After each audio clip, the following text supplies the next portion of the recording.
There's been condemnation across the political spectrum in France of an attempt to set fire to the home of a mayor in a district of Paris during a fifth night of nationwide unrest. These are the pictures from that incident. The French prosecutor says an investigation into attempted murder is underway. The mayor's wife was injured during the ordeal. She was forced to flee the home with her children.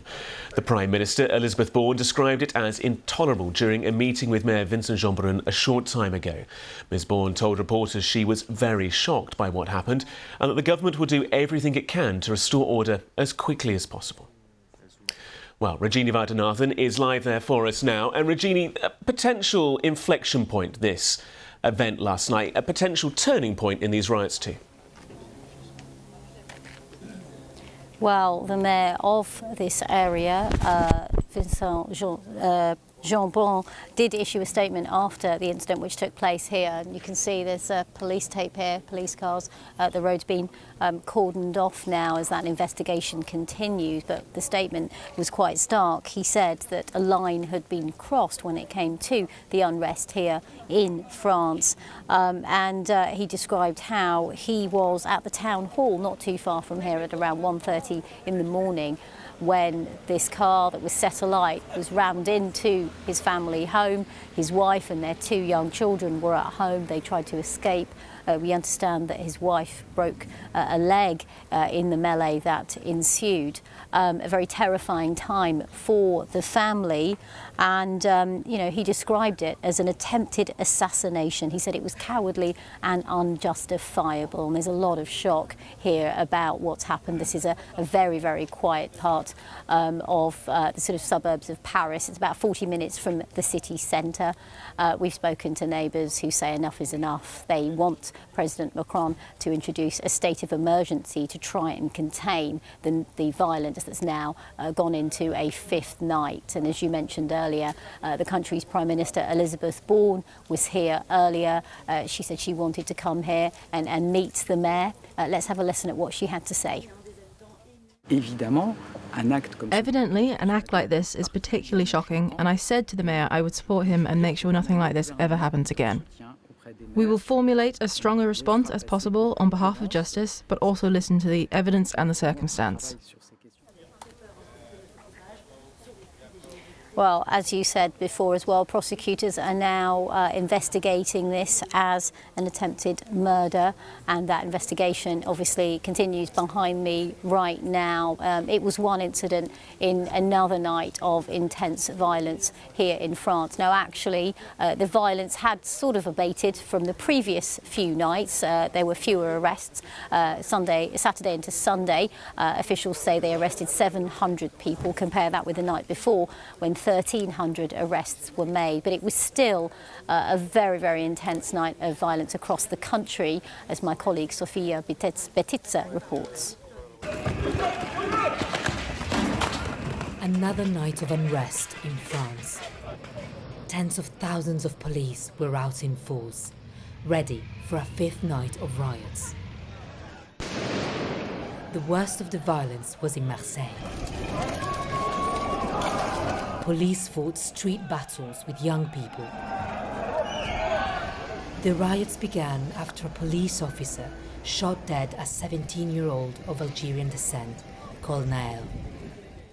The person who was killed was a child, and that is why more minors are coming into the movement, because what is going on is unfair.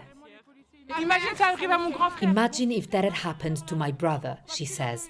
I mean, we are not safe here. We should be safe with the police, but we are scared of them. This is Paris, the iconic Champs-Élysées, normally packed with tourists, lined with security forces.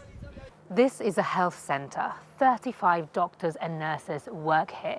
Rioters broke in the middle of the night and set the building on fire. Now, the people here told us they do not sympathise with the rioters because they feel that they're destroying their own communities and that this is not the right way to demand justice for Nahel. But this is not just about Nahel. His death has reignited debate about racism in the French police. What many people here want is at least an acknowledgement that there is a problem of racial profiling and excessive use of force by the French police. Sofia Bettiza, BBC News, Lille. Regini, there is very much a sense that these riots, this discontent really comes alive at night. I'm interested, you've spent several days now in and around Paris. What is the mood, what is the atmosphere during the days after we see such violent protests over the night? Well, it sort of depends on where you are. So we have spent some nights in Nanterre, which is where 17-year-old Nahel was killed by police.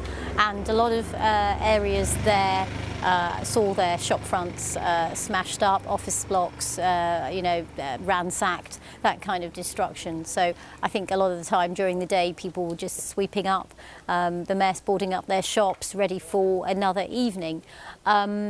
In the centre of Paris, it's somewhat different. We were on the Champs-Élysées yesterday during the day broadcasting. It was as it would normally be on a summer Saturday, very busy, full of tourists. But then as night fell, we saw a huge police presence there. That was after reports on social media that protesters were being called to gather in that area. So massive, massive police presence. I've never seen anything like it in such a central part of Paris. And then, of course, it did sort of have the effect that the police wanted, because there were not major clashes in that central part of Paris. So it's mixed, really. Things really do seem to come alive in the very early hours of the morning, around 3 or 4 in the morning. And it's really hard to predict where the hotspots will be. I mean, as we saw in Sophia's report, we've seen a lot of intense violence in the south, in Marseille. There's also been problems in Lille. And in Nanterre, it wasn't as bad as the previous few nights. I think at the end of the day, though, the real challenge for the authorities is to try and figure out what they can do to stop this. We're looking at another night of violence. It's unclear where the hotspots will be tonight.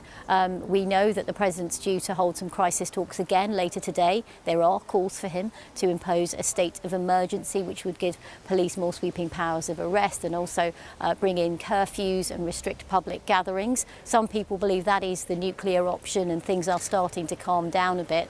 And I think we've heard from Nahel's grandmother this afternoon as well, calling for calm, urging people not to use his death as an excuse to incite violence, and calls like that from his grandmother. And also we heard from Kylian Mbappé from the French football team also saying, look, I understand some of the sentiments, but you cannot be violent. Some of those calls maybe will have a difference in terms of trying to reduce the numbers who are taking to the streets.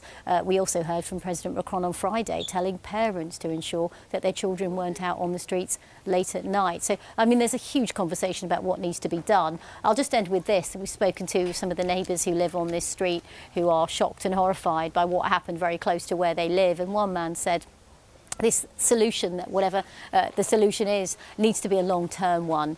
You can't just say we're going to do this or that and it stops the violence for maybe a week or 2 weeks when you don't address the underlying issues. Now, he himself didn't believe that there was a problem with racism in the police force. There is, of course, a divided opinion on the root cause of why many people are taking to the streets. But I think overall there is a unified view that whatever the outcome is, whatever resolution there is, it needs to be one that stops this flaring up again in a couple of weeks from now.